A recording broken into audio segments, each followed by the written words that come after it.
So, first of all, thank you very much for the opportunity of letting us participate to the Liquid Soap workshop event and to be able to present our project that we've been running for the past, I would say, 4 to 5 years. I don't even remember, which is called xrcb. That might seem difficult, but it stands for Barcelona Community Radio Network. And can I move my slides myself? Yeah, you can do that yourself. Okay. Or you should be able. There should be a button at the bottom. No. Yeah. Let's say I don't know why I don't see it. Wait a minute. I will get there. Okay. We need to be presenters. Yeah. Yeah. So Antonia is a presenter. Yeah, but there is something that doesn't allow me. Yeah, wait a minute. I am. That's so, yes. So the Barcelona Community Radio Network, it's called xrcb.cat. And first of all, what is it? It's a lot of things. It's not always easy to explain. But first of all, it's a mapping of all the Barcelona community radio stations, or at least the ones that are keen to participate and belong to the project. It's a research on the future of radio, and in many layers. We would say as a technological layer, as a creative layer, which is related to content creation, to podcasting and web radio and live audio streaming formats. And also we kind of research ways in which we can make community radio and non-commercial radio sustainable, and at the end of the day make sustainable like the whole network and the activity that we are running. It's also R&D for online radio. Like we develop our own tools and we experiment, and Pedro is going to tell you afterwards a little bit more about that and how we integrate and use Liquid Soap in our project. Then it's an ethical and technopolitical platform for community podcasting and streaming. That means that every radio that contributes with content to the platform, every radio that uses the platform, they own their content, they own their rights, and they are not giving anything to any extractive platform. But it's all community managed, community supported. And above all, it's a community. That means that we find ways in which we can collaborate together with the different radios that belong to the network, and also try to make different projects together. So we find ways to collaborate, especially when it comes to content creation, to organize events, also to make workshops and projects that are more related to education, etc. And then to start from the beginning, it's a map. If you want, you can check xrcb.cat and you will see a map. And every X that you see on the map is a radio station. And imagine that if we were an FM radio platform, you would run the dial up and down. And here you can navigate the map geographically. And every time that you click on an X, then you can listen to a different radio station. All the radio stations you can see them, that they are placed in the different neighborhoods of Barcelona, but we are starting to expand to other areas in the metropolitan Barcelona area, but other places of Catalonia as well. It's a way of discovering community radio. Then, as I said before, it's a research on the future of radio, and the part of the research is called Radio Lab, and we run different kind of activities, but one that we do is that we conduct interviews with experts on the media field, not just radio or online radio or streaming, but all kinds of media that's native to the digital environment, so that we can learn how these projects are made sustainable. We can learn from formats, we can learn from the technologies that every project is using, etc. And what else? It's R&D for radio. That means that we develop our own software. We design devices for radio. Like, as you see in the picture, there is this mobile device. It's like a, I don't know, kind of a little cart. And this is a radio station per se. We have this design in which you can bring all the radio equipment that you need, and also you cannot see it in the picture, but you can put the microphones and you can have like a conversation, or you can make like a live radio show. And this is intended for radio in the public space, which is something that we do in lots of events that we conduct throughout the year. And also, as in R&D for radio, we investigate how to make the network sustainable, and we're on it. We still don't have many answers, but we have all the questions, and we hope that we have time to answer them and see what the future might bring us. There are 52 radios and growing. Like, I think that I don't know exactly the numbers, but I would say that every month there is a radio or a person that make their own podcast at home or something like that they ask and they say, hello, can I join the network? How can I do it? So there are 52 radios of different nature. There are 1,037 podcasts and counting uploaded. That means that there are radios that are very, very active in uploading their podcast, like daily or weekly. There are other radios that they use the platform, they have the profile, but they're not so active in uploading, because the possibility that we give to the radios that want to be part of the network is that they can upload their content wherever they want. They can upload to the xrcb platform, but if they want to use Spotify, if they want to use SoundCloud or whatever, they can do it. They can reach their audience and manage their content however they want, but we encourage them to use our open source free software platform. So yeah, 1,037 podcasts, which I think it's a lot. They are uploaded since, I don't know, perhaps end of 2018 or something like this. How are the radios that belong to the network? They are community radios, they are neighborhood radios, individuals who record the shows at home, podcasters of all kinds. There are institutions of the Barcelona area, museums, art centers, and very soon public libraries. There are free and pirate radios, at least at heart. When you are in the online environment, being pirate is not, perhaps you're not violating any kind of space. So I would say that radios that at heart they feel like free radios or pirate radios, philosophically, and etc. There are I would say many kinds and many natures represented. These are a couple of screenshots of how the platform looks like. I would recommend you to go into the website and just browse around and click on the points on the X. And so you can see how the profile of every radio is designed. You will find the information of each radio. This is not incompatible with the radios having their own website or their own infrastructure or their own platforms and channels that they want to use. And then you can see like a list of all the podcasts that they upload. And here you can see another screenshot, so you can have an idea. Like the little picture that you see is an animated GIF, so that when you visit the website, everything is moving and it's like very, very flashy.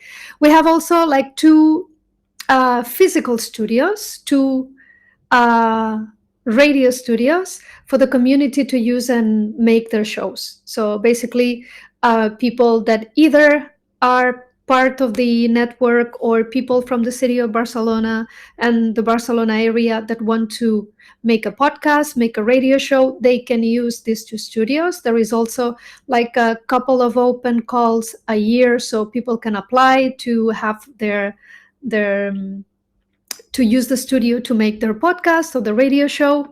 And these two studios are, one is Radio Fabra, which is in an art center. It used to be an old factory that now it's an arts production center.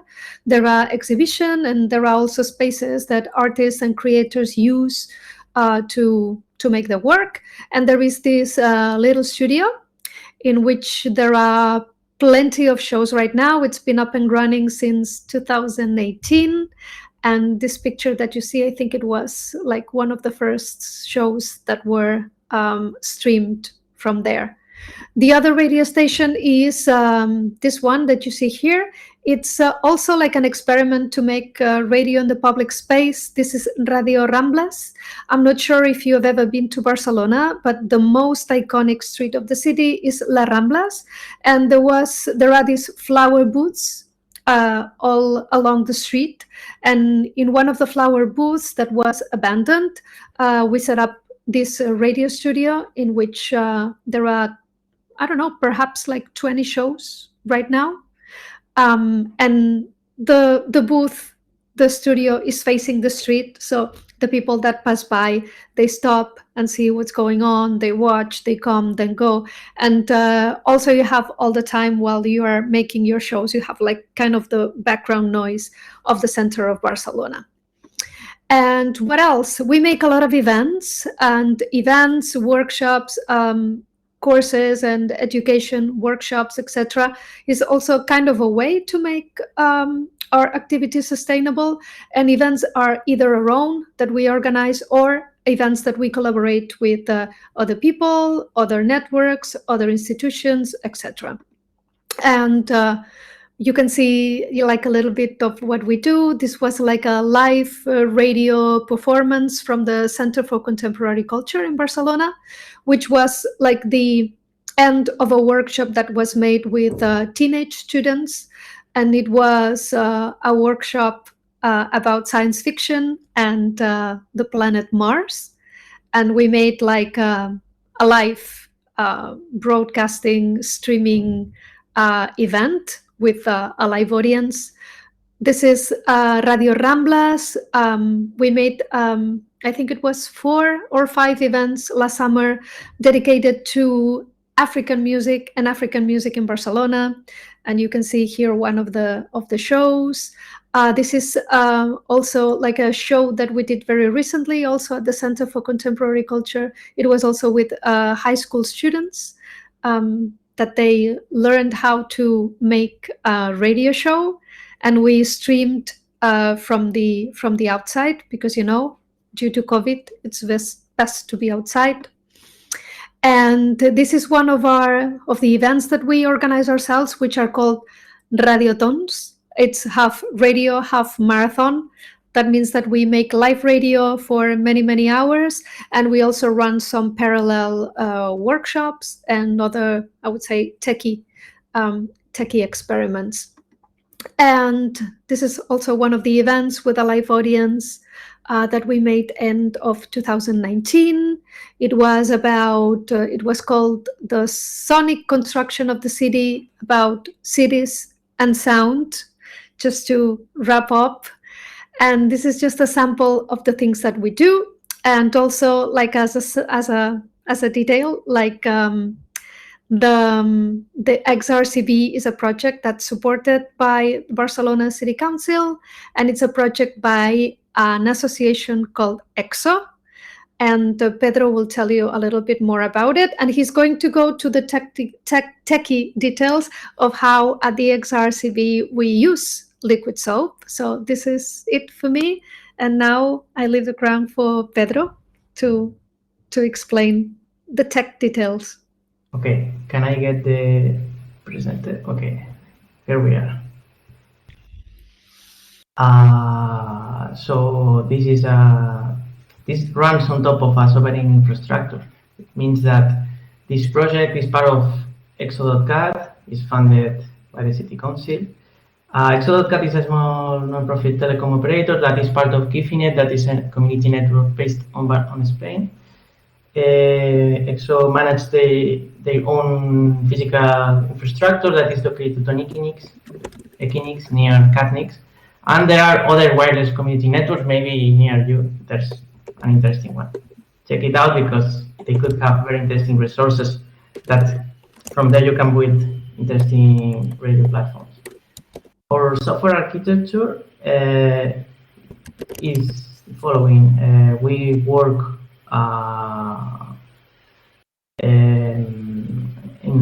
openly and through this repository.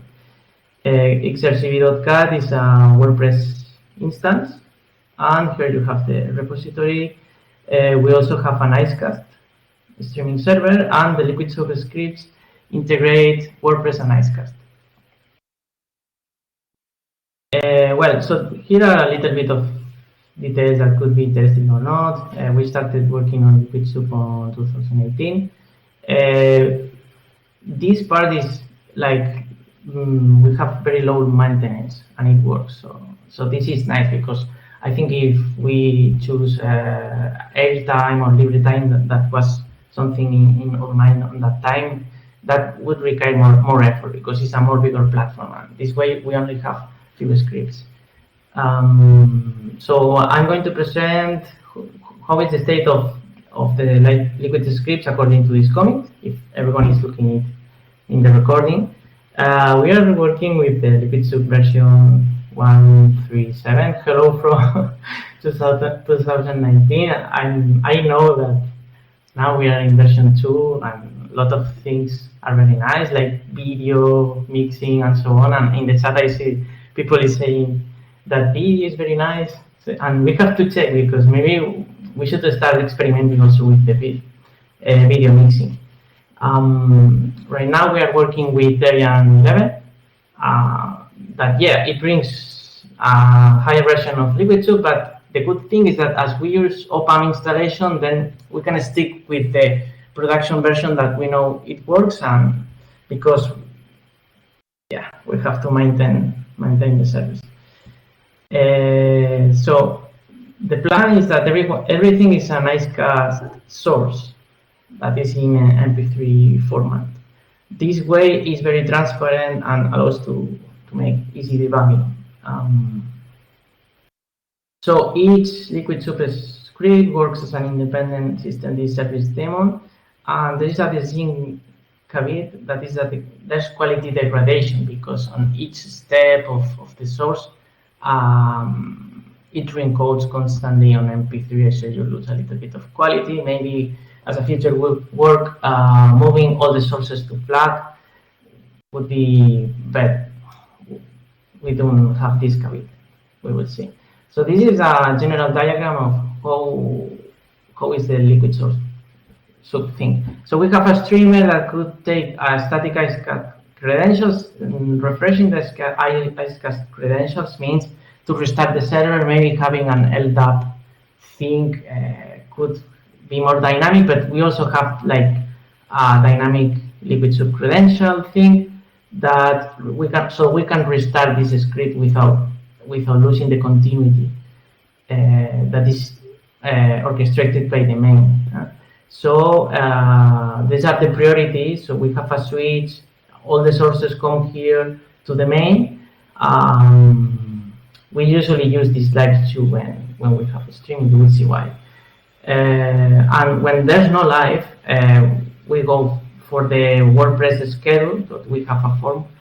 And if not, we have like a background playlist with all the contents published on WordPress. And if not, we have blank. So because the main part is the thing that you never restart because you want to have this continuity on the player. From the main Liquidshop, we go to the main thing. So this goes to web player. We are having also a 2-day retention of the archive that is exposed as an explode folder, so more people can see what happened previously. And we also have a special mount point of live, because sometimes you want to have like a player that only should show the live. So the live to MP3, I'm going to highlight the good things, and maybe this is not implementation of Liquidshop, but I think the most interesting things are the ideas we came with that. that was interesting to find a way of only trigger its icecast source when it's active, so when a streamer is doing it, and this is in line 50. And this is a performance server-side volume loudness controller. Sometimes the streamer cannot make the volume more up. So I find a way that, and this is the controller. You see, it's just a volume with a number. One means that it does anything, and you can go up with the arrows and the numbers, and it's just this little piece of code. This is very nice because you can go up and up indefinitely, and the way this is implemented in Liquidshop makes good quality. So it's not good, but if you're in a streaming in live and you have problems with the loudness, it's a good way to fix it. From the schedule part, we take the things from the WordPress API. So we have a Python script that parses every day what's going on. Here's the cron job. And from there, we generate Jinja template, and this is the schedule for the day. So it's like we are templating a Liquidshop script every day. And yeah, we have a lot of Liquidshop scripts in the. So then we can check back if we did something bad. And here you have the example of today Liquidshop if you want to check. When there's no scheduling, we fill the gaps with a WordPress playlist. And here's the script we use to generate the playlist. And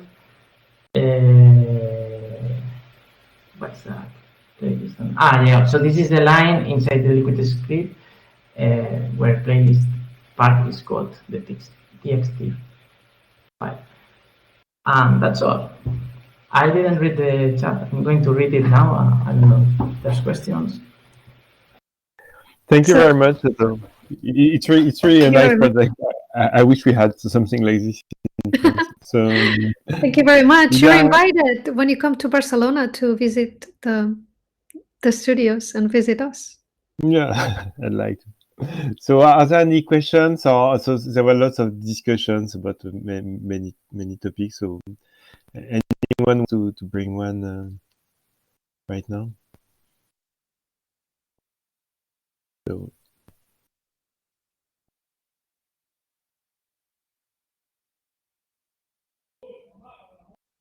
Okay, so if not, so there were lots of discussions. So it's difficult to summarize it right now, but I guess we should move on because we are drifting a bit. But thank you very much. It was a really great talk, and it was great to discover about your work.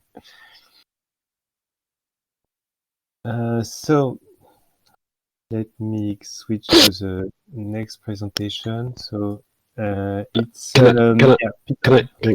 I'm sorry, can I just a question? Yeah, of course.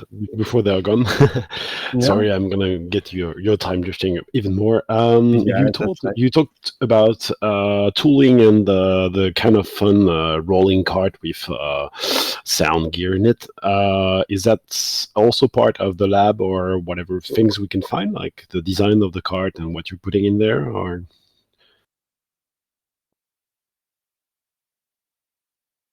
Maybe they're gone too. No. I'm here. Great. I'm here. I disconnected myself. You were asking me about the cart. Yeah. Yeah. So what? I don't remember exactly everything that's in there, but there is a mixer. There are speakers. There are microphones. There's also like I would say a mount, like a tripod for the microphones. You can have up to 4 people speaking. It's not the most comfortable thing in the world, but it's something that you can do. You can gather like 4 participants around the cart just to have a conversation, like in the middle of the street. And does it have like an encoder or a computer with some kind of software? Yes, exactly. You have the computer and everything. You can you can keep everything in there, so you can take the card. And also, I'm not sure if we have tried it, but we tried to measure it so that we made sure that it fit in the elevators of the metro. So that you can go from one side to the city to another, and you can use public transportation with a card, and then you can set up your station in the street. You can plug yourself, to an internet connection. The picture that I showed, it was in front of one of the Barcelona City Council facilities, so we borrowed their internet. But also, like the EXO community that Pedro was talking about this infrastructural sovereignty. It's a telecommunications network that's totally independent. With some antennas and some technology, you can have internet anywhere if you have the right people to set it up. Yeah, I do the same kind of things in my city and in France. So it's quite great. And I hope that it's if there's a lot of open source code and Liquidshop code in that card, well, just publish it so everybody can enjoy it. Actually, it's like it's homework that we have to do, just to publish the schematics of the card and all the technology that's inside. Because also technology-wise, we also have been advisors for other community radio projects that we're starting. So we have like a list of equipment that we recommend because it's easy to use and it's not expensive. So it's our homework just to publish exactly what we recommend, what we use, why we like it, why not, so that other people can replicate the work and they can do their own, which is the goal at the end of the day. That is great. Thanks a lot. Thank you.